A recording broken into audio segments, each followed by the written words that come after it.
कृष्णादेव समुत्थितं जगदिदं कृष्णस्य दासोऽस्म्यहं कृष्णे तिष्ठति सर्वमेतदखिलं हे कृष्ण रक्षस्व माम् लीलातुङ्गस्तनगिरितटीसमुद्बोध्य कृष्णं वाराह्यं स्वं श्रुतिसदसरसिद्धमध्यापयन्ति सोऽच्छिष्टायां सृजनगणितं यावदानृत्यभुक्ति गोदातस्यै नमैदमिदं देवास्तु भूयः कृष्णन्तु मे देव सदा प्रियाः दयान्तरङ्गाचराकटाक्षाः श्रोत्रैः पुंसां दर्शन्तीं सरस्वतीं संस्कृतकामधेनुं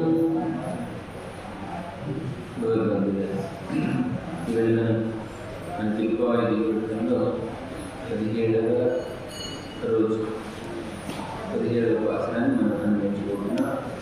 నిన్నటి 16వ రోజున నాయన నిన్ను నందగోపడే కోయిలు కాపాని కోయిలు దొరవసన కాపాని అన్నట్టు మౌనపాలకుని ద్వారపాలకుడి అనుమతి పొంది మనందరం కూడా ఆ నందగోపుల వారి యొక్క భవనంలోకి ప్రవేశించడం జరిగింది. మన ఆండాల కోసం అక్కడ ఆ లోపల ఎలా ఉంది అంటే ఒకసారి అమ్మ పరిగించింది గోపికలు కూడా మొదట మనసు మీద నందగోపుల వారు శయనించున్నారట. ఆ ప్రక్కనే అమ్మ యశోదట, ఆ ప్రక్కనే కృష్ణ పరమాత్మ, ఆ చివరిలో బలరాముడు అలా శయనించున్నారట నందగోపుల వారి. వీరు మొట్టమొదటిగా వెళ్ళగానే వారికి కనిపించింది ఎవరు అంటే నందగోపుడు కనుక ఆ నందగోపుడుని మొట్టమొదటిగా ఆశ్రయించి వారిని మేల్కొలుపుతారు ఈ వెళ్ళిపోతారు. తర్వాత అమ్మ యశోదమ్మని మేల్కొలుపుతారు. ఆ తర్వాత స్వామిని కూడా మేల్కొలుపుతారు, కానీ ఆయన లేవడు. ఆ ప్రక్కనే ఉన్నటువంటి బలరాముని మేల్కొల్పేటువంటి ఘట్టం మనకి ఈ భాషలో మనకు ఆడినట్టు అనుగ్రహిస్తారు. కృష్ణుడు అని అంటే నిరతిశయమైనటువంటి ఆనందాన్ని ఇచ్చేటువంటి వాడు కాబట్టి ఆ కృష్ణుడికి ఈ రాక్షసుల వల్ల ఎలాంటి ఆపద కలుగుతుందో అన్నట్లుగా నందగోపుల వారట చేతిలో ఆ వేలాయుధాన్ని ధరించి అలాగే ఆశ్రయించుకున్నారట నందగోపుల వారు. ఆ నందగోపుల వారిని మేల్కొలుగా మొట్టమొదటిగా ఇక్కడ చెప్పినటువంటి విషయంలో మన విష్ణు సహస్రనామంలో ఒక రెండు నామాలు ఉన్నాయి. శబ్దాధిక శబ్దసహ అని. శబ్దాధిక అంటే ఏంటి? శబ్దమునకు అందనటువంటి వాడు. అదే ప్రక్కనే శబ్ద సహ అని అంటున్నారు, అంటే శబ్దానికి అందేటువంటి వాడు. అదేమిటి? రెండు విరుద్ధమైనటువంటి భావాలు కనిపిస్తున్నాయి. శబ్దము అంటే ఏంటంటే మనం మాట్లాడేటువంటి లేదా మనం పిలిచేటువంటి లేదా మనకి కీర్తించేటువంటి నామము. నామానికి అందేటువంటి వాడు అని అంటున్నారు ఇక్కడ, మరి అందనటువంటి వాడు అని అంటున్నారు. ఏంటి అంటే ఈ రెండు నామాల్లో కూడా పరమాత్మ లౌకికమైనటువంటి శబ్దాలకు చిక్కనటువంటి వాడు. మరి వేడికి అంటే వైదిక మంత్రాలకు లొంగేటువంటి వాడు. కలిసి మనకి శాస్త్రం చెప్తుంది, విష్ణు సహస్రనామంలో కూడా మనకి చెప్తారు. కాబట్టి వైదికమైనటువంటి మంత్రాలకు లొంగేటువంటి వాడు అంటే అక్కడ అర్థం మనం మంత్రంని ఆశ్రయించాలి. వైదికమైనటువంటి మంత్రం, వేదాలలో చదువుకునేటువంటి మంత్రాలు మనకు అనుగ్రహించారు పురుషులు, మూడు పెద్దలు. వారు అనుగ్రహించినటువంటి ఆ మంత్రాన్ని మనం ఆశ్రయించాలి. ఆ మంత్రాన్ని ఎవరికి వాళ్ళు చదువుకోవడం కాదు. మరి ఎలా పొందాలి ఆ మంత్రాన్ని అంటే ఆచార్యుల్ని ఆశ్రయించి వారి యొక్క కృపతో ఆ మంత్రాన్ని పొంది ఆ మంత్రాన్ని మననం చేయాలి. మంత్రం త్రాయతే ఇది మంత్ర. అలా మననం చేయగా చేయగా చేయగా చేయగా చేయగా మనల్ని కాపాడుతుంది అని అంటారు. త్యాగరాజ స్వామి వారు కూడా ఎన్నో రామమంత్రాన్ని 32 కోట్లు ఎన్నోసార్లు రామ రామ రామ రామ రామ రామనామం చేసి కదా రామచంద్రమూర్తికి దర్శనమైంది. కాబట్టి అలాగా మనకు పెద్దలు అనుగ్రహించింది, మనం ఆశ్రయించినటువంటి ఆచార్యులు మనకు అనుగ్రహించినటువంటి మంత్రాన్ని మనం ఆశ్రయించి దాన్ని మననం చేస్తే అంతర్బలాన్ని వస్తుంది అని. మంత్రస్వరూపుడు ఎవరు? ఇప్పుడే చెప్పారు. శబ్దాధిగత శబ్దసహ అంటే మంత్రానికి అందేటువంటి వాడు పరమాత్మ.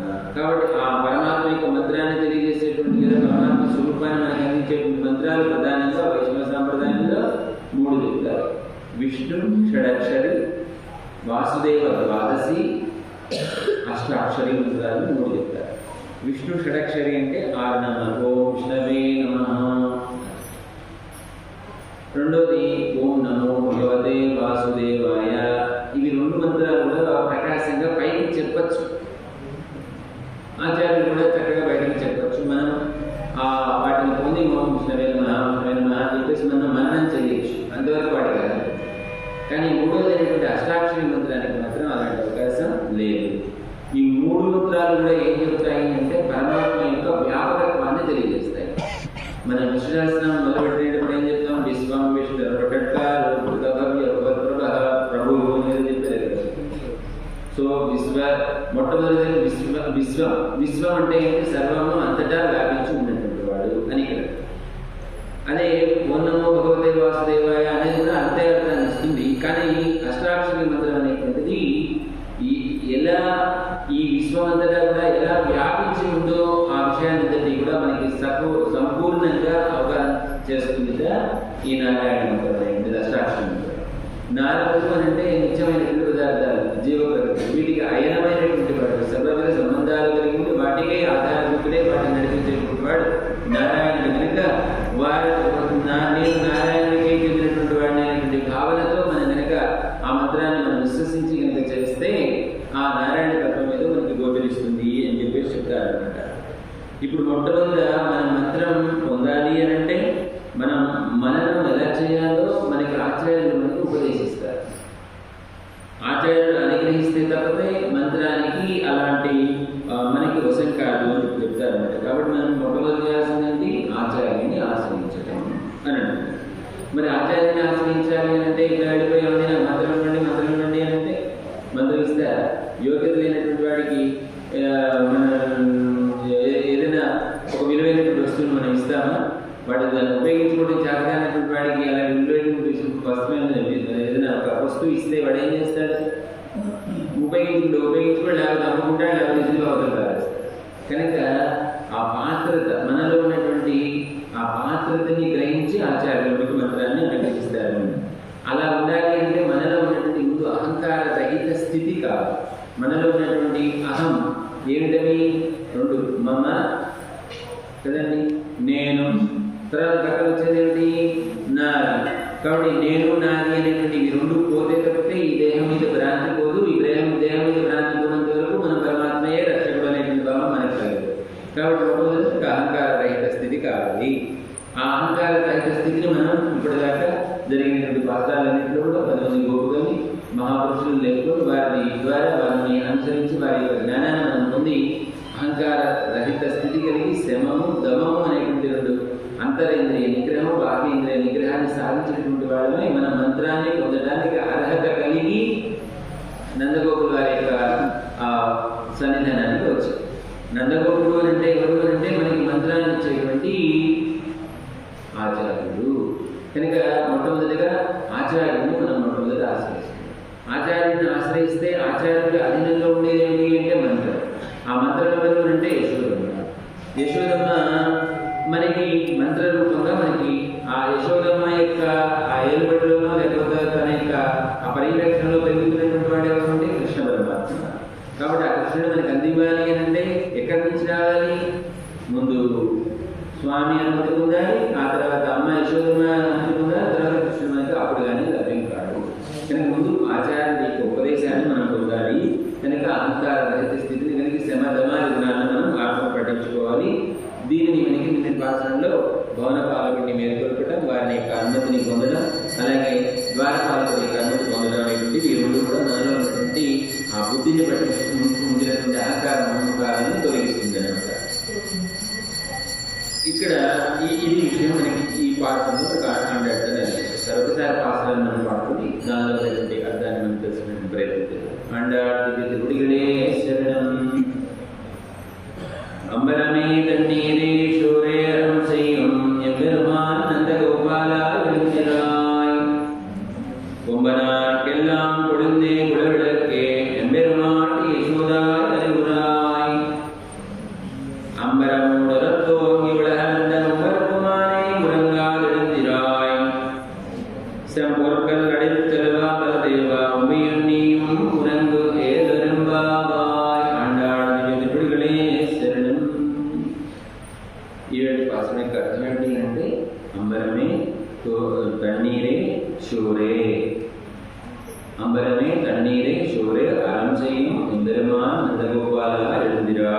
ఓ నందగోపుడా, ఆచార్య స్వరూపుడైనటువంటి నందగోపుడా వెళ్ళిందిరా మేల్కొనవయ్యా. ఎలాంటి వాడిదా ఈ నందగోపుడు అంటే అంబరమే, తన్నీరే, షోరే, వస్త్రాలు కావాల్సినటువంటి వాడికి వస్త్రాలు ఇచ్చేటువంటి వాడు, తన్నీరే అంటే నీరు కావాల్సినటువంటి వాడికి నీరు ఇచ్చేటువంటి వాడు, షోరే అని చేత మంచి ఆహారం ఆకలి వేసినటువంటి వాడికి అన్నాన్ని ప్రసాదించేటువంటి వాడు. అలాంటి ఫలాభిసంధి లేక, ఫలాభిసంధి అంటే నేనే చేస్తున్నాను నా చేత చేయబడుతుంది అనేటువంటి విషయంగా కాకుండా ఉదాహరణగా ఈ అన్నాన్ని, నీటిని, వస్త్రాన్ని ఇచ్చేటువంటి ఓ నందగోపుడా, నందగోపాల స్వామి అని అంటున్నారు. ఆ నందగోపుడిని స్వామి అని అంటారు. స్వామి అని అంటే సొత్తు కలిగినటువంటి వాడు. మనందరం కూడా ఎవరి సొత్తులో ఉంటే ఆచార్యుడు అయినటువంటి నందగోపుల వారి యొక్క సొత్తులో కనుక స్వామి మేల్కోవయ్యా అని అంటూ నందగోపుల వారిని మేల్కొల్పి ఆ ప్రక్కనే ఉమ్మనార్కెల్లా ఉండే కొడవడికే ఎంబెరుమాని యశోదా అరువా అని అంటున్నారు. ఇందాక నందగోపుల వారిని ఏమన్నారు? ఎంబెరుమాన్ అన్నారు. ఈమెనేమంటున్నారు? ఎంబెరుమాటి అని అంటున్నారు. యశోదని మేల్కొల్పితే ఏమంటున్నారు ఇక్కడ? ఉమ్మనార్కెల్లా ఉండే కొడవడికే అని అంటున్నారు. అంటే ప్రబ్బలి చెట్లు అంటే నీళ్ళల్లో పెరిగేటువంటి ఒక రకమైనటువంటి చెట్లు అండి.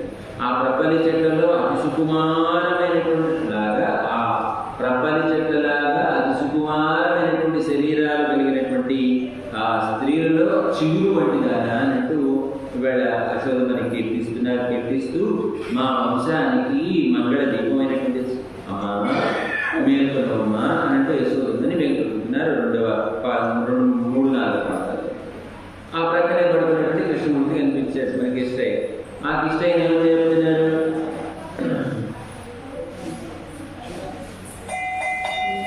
అంబరమోడతోంగి ఉడహలత అంబర కోమానే ఉరంగా వెళుతుగా. ఆకాశాన్ని ఛేదించుకుని ఈ లోకమంతా కూడా వ్యాపించి ముల్లోకాన్ని వచ్చినటువంటి ఓ వామనమూర్తి మేల్కోవయ్యా అని అంటూ మన కృష్ణయ్యని మేల్కొల్పుతారు. 6-7 పాదాలు. ఇకపోతే చివరిది అవతల పడుతున్నటువంటి బలరాముడు కనుక బలరాముడు కూడా మేల్కొల్పేటువంటి ప్రయత్నం చేస్తూ ఏమంటున్నారు? సెం పొక్కల్ అడి సెల్వ బలదేవ నువ్వు నీ తమ్ముడు లేవయ్యా కృష్ణమూర్తి బలరాముడా అని అంటే బలరాముడు ఏంటా ఆయన గొప్పతనం ఏమిటా అంటే ఎర్రని బంగారు కడియాన్ని ధరించినటువంటి పాదం కలిగినటువంటి వాడట బలరాముడు. ఏమిటో ఆ పాదం అంటే దాని విశేషాన్ని మన లోపలికి తెలుసుకునే ప్రయత్నం. కాబట్టి ఇలాగా ఈ నలుగురిని కూడా మన అడ్డంటలు ఈ 7 భాషల్లో మేల్కొల్పుతాం. అయితే మొట్టమొదట ఆచార్యులుగా మనం ఆశ్రయించాలి అంటే ఏమన్నారు? అంబరమే, తన్నీరే, షోరే, అరంశయం, నింబరమా, నందగోపాల ఎడందిగా అని అంటారు. వాస్తవానికి నందగోపులు గారు ఎక్కడా కూడా అన్నాన్నో, వస్త్రాన్నో లేకపోతే నీటిలో దానం చేసినట్టుగా మనకు కనిపించింది. లోకంలో తండ్రి యొక్క లక్షణాలు కొడుకు వస్తాయి కదా, అంతే కదా? తండ్రి యొక్క లక్షణాలు కొడుకు వస్తాయి. కానీ ఇక్కడ కొడుకు ఉన్నటువంటి లక్షణాల నుంచి తండ్రికి కూడా అలాంటి లక్షణాలు ఉన్నాయి అని చెప్పేసి మన ఆండాళ్ళ తల్లి చెప్తున్నారు. ఎందుకంటే కృష్ణ పరమాత్మ ఎంతటి ఉదార సర్వ ఏవైతే జ్ఞానికి మాత్రమేమో నేను అని అంటాడు. ఎవరైతే వచ్చి నన్ను యాచిస్తారో అర్థార్థి, డబ్బు కోసం వచ్చినటువంటి వాడు, జ్ఞానం కోసం వచ్చినటువంటి వాడు, మోక్షం కోసం వచ్చేటువంటి వాడు, వీళ్ళందరినీ కూడా తాను ఏమాత్రం సంకోచించకుండా వాడు ఏం కోరితే అది ఇచ్చేటువంటి ఉదారమైనటువంటి స్వభావం కలిగినటువంటి వాడు స్వామి. కానీ ఆ వచ్చి అడిగేటువంటి ఉదాహరణలు చెప్పి చెప్తారనమాట భగవంతుడు. కాబట్టి అలాంటి ఉదాహరణమైనటువంటి వారు వాళ్ళు ఎలాంటి వారు? జ్ఞానితో ఆత్మేమేమో వాళ్ళందరూ కూడా నా యొక్క ఆత్మ లాంటి వాడు. ఇలాంటి జ్ఞానులందరూ కూడా చెప్పేసి పరమాత్మ చెప్తారు. కనుక ఇక్కడ ఈ 3 అంశాలు మనకి ఎక్కడ కనిపిస్తాయి అంటే దీనిలో ఆచార్యుడైన నందగోపుడి యొక్క ఆ ఔదార్యం ఎక్కడ కనిపిస్తుందో చూడండి. ఇక్కడ శ్రీకృష్ణుడు ఉదాహరణ వల్ల ఆయన యొక్క లక్షణాలు ఇంక వచ్చినాయని చెప్తూ ఎక్కడ ఇచ్చాడండి? అంబరమే వస్త్రాలు ఇచ్చాడు. వస్త్రాలు ఇచ్చాడా కృష్ణ పరమాత్మ? ఎక్కడ ఇచ్చాడు వస్త్రాలు? ద్రౌపదికి ఇవ్వలేదా? ఆ రోజు పురుషులలో ఆమెకి జరుగుతున్నటువంటి అవమానాన్ని గ్రహించి గోవిందా అని తన యొక్క మానాన్ని కూడా లెక్క చేయకుండా 2 చేతులు ఎత్తి ప్రార్థన చేసినప్పుడు ఏం చేశారు? అవిచ్ఛిన్నంగా వస్త్రదానం చేశాడా లేదా? కాబట్టి ఆయన ఉన్నటువంటి గుణం ఏమిటి అంటే ఆ వస్త్రం వచ్చేటువంటి గుణం. అది ఈ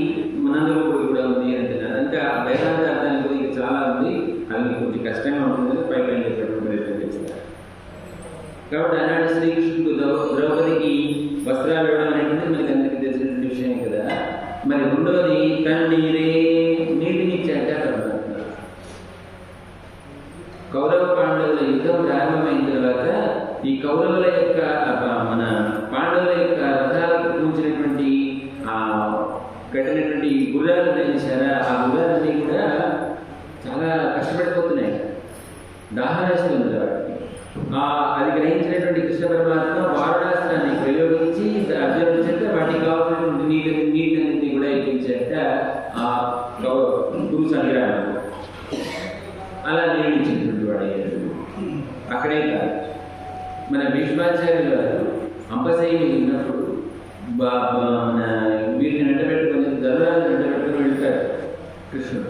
ఎందుకు ధర్మరాజు గారికి కావాల్సినటువంటి ఆ రాజధర్మాలు, విశేష ధర్మాలు ఇవన్నీ కూడా ఆ భీష్ముడు చెప్పించారు. ఆ సందర్భంగా భీష్ముడు అంటాడు అనమాట, నాకు కొన్ని మంచినీళ్ళు కావాలయా తాగడానికి. అప్పుడు అర్జునుడిని కొడుకొలిపి మామూలు మంచినీళ్ళు మనం బయట నుంచి తెచ్చేటువంటి మంచినీళ్ళు కాకుండా తాను ఈ భూగర్భంలో ఉండేటువంటి దివ్యమైనటువంటి జలని తెప్పించి వారు భీష్ముడికి అందించారట పరమాత్మ అని చెప్తారు.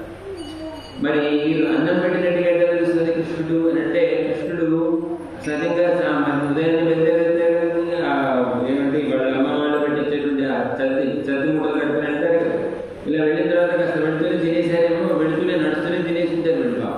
మధ్యాహ్నం వేసరికి ఆకలి వేసేసింది, కృష్ణ ఆకలిగా ఉంది మాకు అన్నం కావాలయ్యా అని చెప్పేసి వాళ్ళందరూ కోరితే కృష్ణుడు ఏం చెప్పాట, ఎవరా ఈ దగ్గరలో అక్కడికి వెళితే మీకు ఒక ముని మాట ఉంటుంది, అక్కడ మునులు యోగులు వాళ్ళందరూ కూడా కొంచెం తపస్సు చేసుకుంటే యజ్ఞాగాలు తక్కువ చేస్తుంటారు, వాళ్ళ దగ్గరికి వెళ్ళి కృష్ణుడు పంపించారు, అన్నం పెట్టమని చెప్పేసి అడగండి అని అన్నాడు. సరే వీళ్ళు కృష్ణుడు చెప్పాడు కదా అని వెళ్ళారు.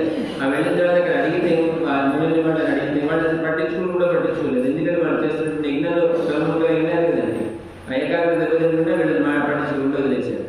కాసేపు చూసారు, మళ్ళీ తిరిగి కృష్ణ వాళ్ళు ఎవరు కనీసం నోరు గురించి మాట కూడా చెప్పడం లేదయ్యా అంటే, ఇది కాదు మీరు వెనక నుంచి వెళ్ళండి. వెనక నుంచి వెళ్ళడం అంటే వెనక ఎవరు ఉంటారు, వెనక ద్వారా దగ్గర ఎవరు కూర్చొని ఉంటారు అంటే వారి ముని ఋషి పత్నులు ఉంటారు కదా, వాళ్ళ భార్యలు ఉంటారు కదా, వాళ్ళ దగ్గరికి వెళ్ళారండి. ఇలా కృష్ణుడు మా అన్న కోసం పంపించారు.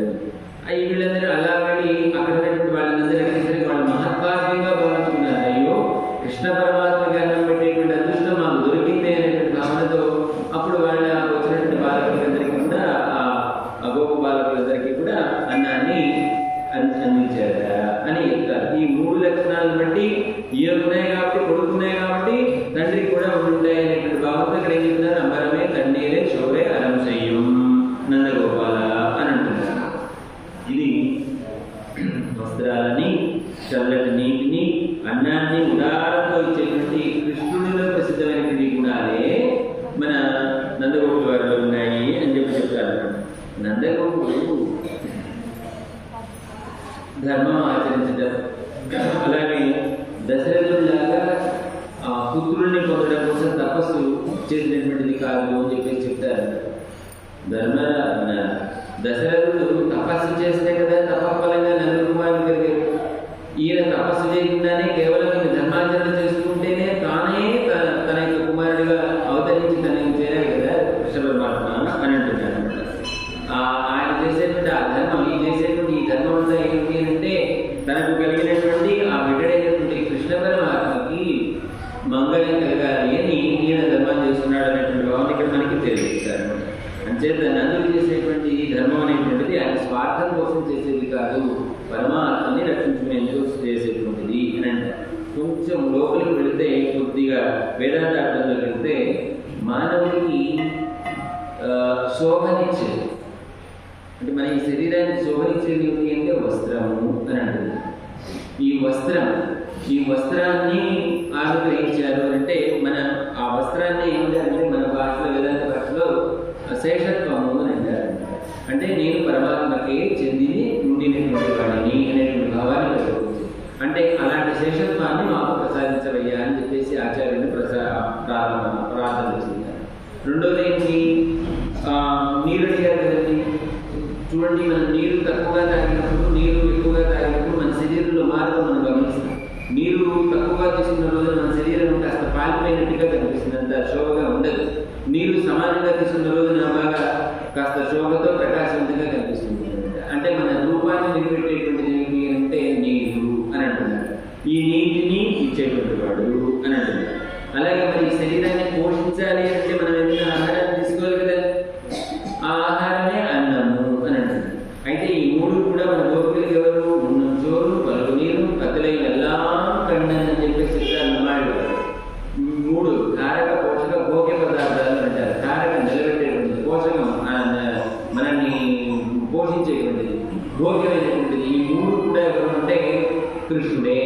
అలాంటి కారక పోషక భోగ్యమైనటువంటి ఆ కృష్ణుడిని మాకు కృప చేయవయ్యా అని అంటూ మన వీరిని ఎవరిని నందగోపుల వారిని ఆశ్రయిస్తారు మన గోపికలు.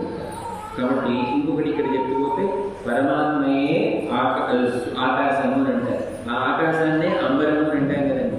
ఆ ఆకాశమే పరమాత్మ అనేటువంటి అర్థాన్ని మనకి ఇక్కడ చెప్తూ ఆ పరమాత్మ యొక్క స్వరూపాన్ని తెలుసుకున్న తర్వాత ఆ తెలుసుకోవడానికి మనకు కావాల్సినటువంటి శ్రద్ధ, ఆ శ్రద్ధనే ఏమంటారు అంటే ఇక్కడ నీరు అని చెప్పి చెప్తారు. అది ఆ నీరు ఏం చేస్తుంది అంటే మన యొక్క ఆత్మను నిలబెడుతుంది. మరి నీరు ఆత్మను నిలబెట్టిన తర్వాత మన ఈ శరీరాన్ని పోషించుకోవాలి కాబట్టి ఆ నీటి చేతనే ఈ శరీరం అనేటువంటిది నిలుస్తుంది. ఆ శ్రద్ధ చేతనే మన యొక్క ఆత్మస్వరూపం నిలిచి ఉంటుంది. కాబట్టి మా యొక్క ఆత్మస్వరూపాన్ని నింపాల్సినటువంటి వాడు నీవేనైనా, నువ్వు మా ఆచార్యుడు కదా, మాకు అన్నాన్ని ఇచ్చేటువంటి వాడు కదా, మాకు ఈ శరీరాన్ని నిలబడడానికి అవసరమైనటువంటి పోషకమైనటువంటి నీరు ఇత్యాదిగా అన్నం ఇచ్చేటువంటి ఓ ఎంబెరుమాన్ ఓ స్వామి అని అంటున్నారు. ఇక్కడ ఎంబెరుమాన్ అంటే స్వామి అంటే సొత్తు కలిగినటువంటి వాడు. మనందరం కూడా పరమాత్మ నందగోపుల వారి యొక్క సొత్తు కదా అని అంటారు. ఇప్పుడు నందగోపుడు తాను గోపాలుడు కదండి. ఈ వచ్చినటువంటి వాళ్ళందరూ కూడా ఎవరు? గోపాలులు లేదా గోపాలికలు కదా, వీళ్ళందరూ కదా. వాళ్ళని కాపాడడమే తన ధర్మము అని భావించినటువంటి వాడు నందగోపుడు. కనుక తన ధర్మమైనటువంటి ఈ గోపికలందరినీ కూడా రక్షించేటువంటి వాడు ఈ గోపికలను రక్షించడా అని అంటూ నందగోపుడిని మా స్వామి ప్రార్థన చేస్తున్నారు. పరిపూర్ణమైనటువంటి మానసత్వ రూపంలో వచ్చేసాడు రామచంద్రుడు. వచ్చినటువంటి వాడు రామచంద్రుడికి ఒక మాట చెప్తాడు. రామాయణం ఏం చెప్తాడు? రక్షిత జీవలోకస్య ధర్మస్య పరిరక్షిత రక్షిత స్వస్య ధర్మస్య స్వజనస్య రక్షిత అంటే ఈ జీవలోకాలందరినీ కూడా రక్షించేటువంటి వాడు, ధర్మాన్ని రక్షించేటువంటి వాడు, తన ధర్మాన్ని రక్షించుకునేటువంటి వాడు, తన ఆశ్రయించినటువంటి వాడి యొక్క ధర్మాన్ని రక్షించేటువంటి వాడు, తన స్వజనాన్ని రక్షించేటువంటి వాడు అని శ్రీరామచంద్రమూర్తి గురించి చెప్తారు. అలాగే ఈ నందగోపులు కూడా తమ వారిలో ఉన్నటువంటి గోపికలను రక్షిస్తారు అనేటువంటి భావంతో మాకు వాటిని కృప చేయలేము అని చెప్పేసి ప్రార్థన చేస్తున్నారు. ఇలా నందగోపుని ప్రార్థిస్తే ఆయన కాస్త తెలియజేసుకుని వెళ్ళండరా అన్నట్టుగా, లోపలికి వెళ్ళండరా అన్నట్టుగా వారి అనుమతిని పొందినటువంటి వాళ్ళే ఆ పక్కన ఉన్నటువంటి అమ్మ యశోదమ్మ యొక్క మంచం దగ్గరికి వచ్చారు. ఆమె పరిస్థితి కొమ్మనాకెళ్ళాను కొడుందే గుడవలకే ఎమ్మెల మాట యశోదాయ అంటారు. అంటే ప్రబ్బలి చెట్టులాగా వంగినటువంటి శరీరము కలిగినటువంటి స్త్రీలలో ఎలాంటి అంటే చివురు వంటిది అంటారు. ప్రబ్బలి చెట్టు అంటే నీళ్లు ప్రవహిస్తూ ఉంటాయి. ఆ నీళ్ళలో పెరిగేటువంటి ఒక మొక్క. ఆ మొక్క ఎలాంటి చాలా సుఖమైన మొక్క. అది నీళ్ళ యొక్క వరవడి కలిగినప్పుడు వరవడి ఎటువైపు ఉంటే అటువైపు ఉంటుంది. వరవడి తగ్గగానే మళ్ళీ లేచి నిలబడుతుంది అనమాట. అంత సౌకుమార్యం కలిగినటువంటి స్త్రీలకి ఒక శిరోభూషణమైనటువంటిదిగా మన అమ్మ యశోదమ్మ అని అంటున్నారు. ఆమె ఏమంటున్నారు ఇక్కడ? ఎంబెరుమాజీ ఓ స్వామిని యశోదమ్మ మేలుకొనమ్మ ప్రార్థన చేస్తూ. అయితే మనం ముందు చెప్పుకున్నటువంటి ప్రశ్నలు ఏం చెప్పాం? మీరు తిన్నగా దేవుడి దగ్గరికి వెళ్ళకూడదు, భగవంతుడి దగ్గరికి వెళ్ళకూడదు, మొట్టమొదటి ఆచారాలు చేయించుకోవాలి, తర్వాత అమ్మ లక్ష్మీదేవి పురుషకారం పొందాలి, తర్వాత కదా స్వామి దగ్గరికి వెళ్ళాలని చెప్పారు. మీరేమిటి మొట్టమొదటి ఆచార్యుని ముందుగా ఆశ్రయించుకుంటున్నారు, తర్వాత అమ్మని ఆశ్రయించుకుంటున్నారండి అని అంటే ఇక్కడ దీనిలో ఉన్నటువంటి విశేషం ఏం చెప్తున్నారంటే నందగోపుడికి శ్రీకృష్ణుడి మీద చాలా నమ్మకాలు కదండి. ఎప్పుడు ఏం కీడు కలుగుతుందో అన్నట్టుగా ఆయన కాపలా కాస్తుంటాడు అనమాట. ఆ చేతితో బెల్లం పెట్టుకుంటాడు. అయితే యశోదమ్మకి పిల్లవాడికి ఏముంటుంది? వాత్సల్యం ఉంటుంది కదండి. ఆమె ఎలాంటి పరిస్థితిలో ఉంది? ఒకవైపు ఏమో భర్త పడుతున్నాడు, అటువైపు ఏమో అనురాగం లేదా వాత్సల్యాన్ని గురించాల్సినటువంటి కృష్ణమూర్తి పడుతున్నాడు. కాబట్టి అటు బిడ్డను చూసుకుంటూనే ఇటు భర్తను కూడా చూసుకునేటువంటి స్వభావం కలిగినటువంటి స్త్రీలు కదా ఈమె అని అంటున్నారు అనమాట. ఈ గోపికలందరూ కూడా కాస్త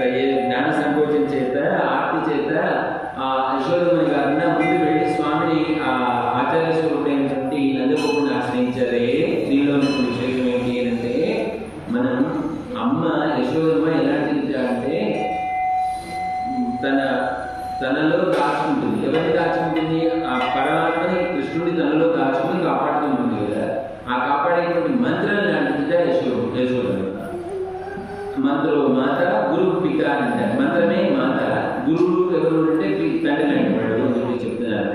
కాబట్టి ఈ మంత్రం అనేటువంటిది ఎవరి అధీనంలో ఉంటుంది? ఆచార్య అధీనంలో ఉంటుంది. కాబట్టి ముందు ఆచార్యను ఆశ్రయించి తద్వారా మంత్రాన్ని పొందుతున్నారు అని అంటున్నారు అనమాట. ఇక్కడ ఈ అమ్మ ఎలాంటిది అంటే పురుషకార స్వరూపిణి. ఓంకారం చెప్పుకుంటాం కదండి, ఆ ఊ మా 3 అక్షరాలు కలిస్తే ఒకే అక్షరం ఓం అని ఏర్పడుతుంది. ఆకి ఊకి మధ్యలో ఉంటుంది అమ్మ. ఈమె లేకపోతే ఏమవుతుంది? పరమాత్మ యొక్క దీనికి ఈ మా అనేటువంటి మా జీవాత్మ అనేటువంటి వాడు బలి కావాల్సి వస్తుంది. ఏం చేస్తున్నమాట? మకారవాచుడైనటువంటి జీవుడు ఇతరులకు కాక కేవలం పరమాత్మకే చెందినవాడు అనేటువంటి భావాన్ని కలిగించే విధంగా అమ్మ మనకి పురుషకారం చేసి కావలసిన వాటి కంటే ఎక్కువగా అధికంగా ఇప్పించేటువంటి కాబట్టి అటు కృష్ణుడికి నందుడికి మధ్యలో పడుతున్నది మన అమ్మ యశోదమ్మ అని అంటారు. అంచేత ఆమె శ్రీ అనేటువంటి శబ్దంతో మనకి కీర్తిస్తాం తల్లి. శ్రీ అంటే ఏంటి? ఇక్కడ అర్థం మన చేత ఆశ్రయతే. శ్రీయతే అంటే మన చేత ఆశ్రయించబడేది అనేది. మన చేత ఆశ్రయించబడిన తర్వాత మన యొక్క బాధలు ఇవన్నీ తెలుసుకున్నటువంటిది ఏం చేస్తుంది? పరమాత్మని ఆశ్రయిస్తుంది. మన కోసం పరమాత్మని ఆశ్రయిస్తుంది. అందుకని ఆమె శ్రేయతే. ఇప్పుడు ఆ అమ్మ శ్రీ అనేటువంటి దానికి 6 రకాల అర్థాలంటే ఇప్పుడు 2 చెప్పుకున్నాం. శ్రీయతే మన చేత ఆశ్రయించబడేటువంటిది, శ్రేయతే మన కోసం పరమాత్మను ఆశ్రయించేటువంటిది అనేటువంటి అర్థాన్ని మనకి కృప చేస్తారనమాట అమ్మ విషయంలో అని అంటున్నారు. ఈమె ఎలాంటిది అంటే నారీణ ఉత్తమ వధువు అని అంటారండి. ఎవరిని? సీతమ్మని. ఎందుకంటే రాక్షసుల యొక్క కిరాతకమైనటువంటి మాటలతోనూ చేష్టలతోనూ బాధపడినటువంటి ఆ అమ్మ సీతమ్మ కూడా వాళ్ళ మీద అవ్యాజమైనటువంటి ప్రేమ చేత రాముడితో ఒక మాట కూడా చెప్పలేదు. వాళ్ళని తాను కాపాడింది.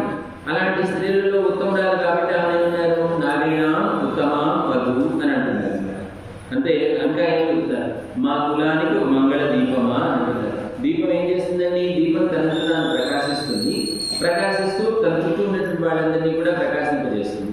అలాగే నువ్వు కూడా ఈ గోపవంశాలందరినీ కూడా నువ్వు ప్రకాశిస్తూ మమ్మల్ని కూడా ప్రకాశింపజేసేటువంటి ఓ మంగళ దీపమా అని ఇక్కడ చెప్తున్నారు అన్నమాట.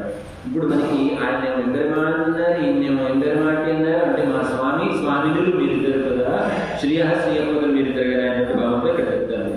అంతేకాకుండా యశోద అనడం చేత యశః ద అనేటువంటి అర్థం. యశః అంటే కీర్తిని, యశస్సుని, ద అంటే ఇచ్చేటువంటిది, మనకి కీర్తిని ఇచ్చేటువంటిది. కీర్తి స్వరూపుడు ఎవరు? తస్య నామ ఏం చెప్తారు? మహ యశః అని చెప్తుంది శృతి.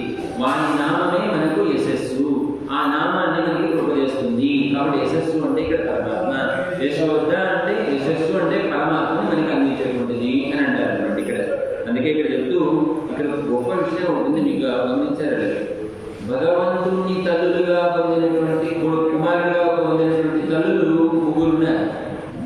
భగవంతుని కుమారుడిగా కలిగినటువంటి తల్లులు 3 మనకు కనిపిస్తారు. ఒకరెవరు? కౌశల్య రామచంద్రమూర్తి కొడుకుగా పొందిందా లేదా? రెండోది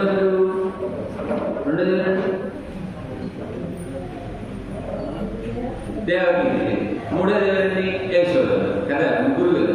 దేవకీదేవి కృష్ణుణ్ణి తల్లిగా పొందింది, ఒక కుమారుడిగా పొందింది. ఆ ప్రకార యశోదమ్మ కృష్ణుణ్ణి కుమారుడిగా పొందింది. అయితే ఈ 3లో ఎవరు గొప్పవాడు అనేటువంటి ప్రశ్న వస్తుంది. కౌసల్య రామచంద్రమూర్తికి జన్మనిచ్చినప్పటికీ కూడా ఎక్కువ కాలం కైకేయి యొక్క పాలనలోనే ఉండేవాడు. ఎక్కువగా కైకేయి అంటే చాలా ఇష్టం రామచంద్రమూర్తి, ఎక్కువగా అక్కడే పెరిగాడు. సరే, అక్కడ పెరిగాడు. పెద్దవాడు అయిన తర్వాత కూడా రామచంద్రమూర్తి కౌసల్య దగ్గర లేడు. ఎందుకంటే అడవికి వెళ్ళాడు. ఆ తర్వాత 14 ఏళ్ళు వనవాసానికి వెళ్ళాడు. ఆ తర్వాత సరే అమ్మని పెళ్లి చేసుకున్నాడు. సరే గాపం అయింది కదా. అప్పుడు అమ్మ నుంచి దూరంగానే ఉన్నాడు తప్ప అమ్మ నుంచి అంత ప్రేమని పొందాడంటే కృష్ణయ్య కంటే తక్కువ ప్రేమ పొందాడని చెప్పుకోవాల్సి వస్తుంది. మరి అమ్మ ఈమె రెండోది దేవకీదేవి కూడా కృష్ణుని తల్లిగా కుమారుగా పొందినటువంటి కదా. తననైతే కలిగింది. అసలు ఆయన ప్రార్థన చేసేటప్పుడే నువ్వు నాకు యథావిధిగా ఆ పరపదంలో ఎలా ఉంటావో అలా మాకు నువ్వు జన్మించాలి చెప్పేసుకోవాలి దేవకీదేవి. అలాగే ఆ పదత్వంతో శంకరికర నిజంతో పుట్టాక స్వామి కృష్ణుడు. పోనీ తన దగ్గర ఏమన్నా ఉంచుకుందా? దేవకి దగ్గర ఉంచుకుందా కృష్ణుని పుట్టినటువంటి మరుక్షణమే పొట్టలో పెట్టేసి వసుదేవుడి దగ్గరికి తీసి పంపించేసింది కదండి దేవతలకి. మరి మూడో యశోద, ఈమె అదృష్టమే అదృష్టం. ఏం కోరుకుందిట, నీ బాల లీలా రసాన్ని నేను అనుభవించాలి అని చెప్పేసి కోరిందిట. నువ్వు చిన్నపిల్లవాడిగా ఉన్నప్పుడు నువ్వు చేసేటువంటి చేష్టలేక ఆ వైభవాన్ని నేను చూసి తరించాలి అని చెప్పేసి కోరుకుంటే ఆ కోరిక తీర్చడం కోసం రేపలికి చేరుకున్నట్ట పరమాత్మ. ఇప్పుడు కౌశల్యకి దొరకలేదు రామచంద్రుడికి, దేవకి దేవికి కృష్ణుడు దొరకలేదు. కానీ దొరికింది ఎవరికి, యశోదమ్మ దొరికింది. ఆ యశోదమ్మ కట్టను పొట్టను తిట్టను పెట్టను మొట్టను చేయడానికి అనుకూలంగా ఎంత సౌలభ్యాన్ని ప్రదర్శించారండి. అమ్మకే జ్ఞానాన్ని కలిగించారు కదా, అలా తెచ్చి సమస్తమైనటువంటి భూమండాలన్నింటినీ కూడా చూపించారు కదా. అంత గొప్ప తల్లి కదా యశోద అని అంటారు. అంత యశస్సును అనిపించేటువంటి అమ్మ యశోదమ్మ. అమ్మ యశోదమ్మ మా మీద శ్రద్ధను లేచి మాకు కృష్ణుని అనుగ్రహించమంటూ అమ్మ యశోదమ్మ చెప్తున్నారు. తర్వాత మూడవ సందర్భంగా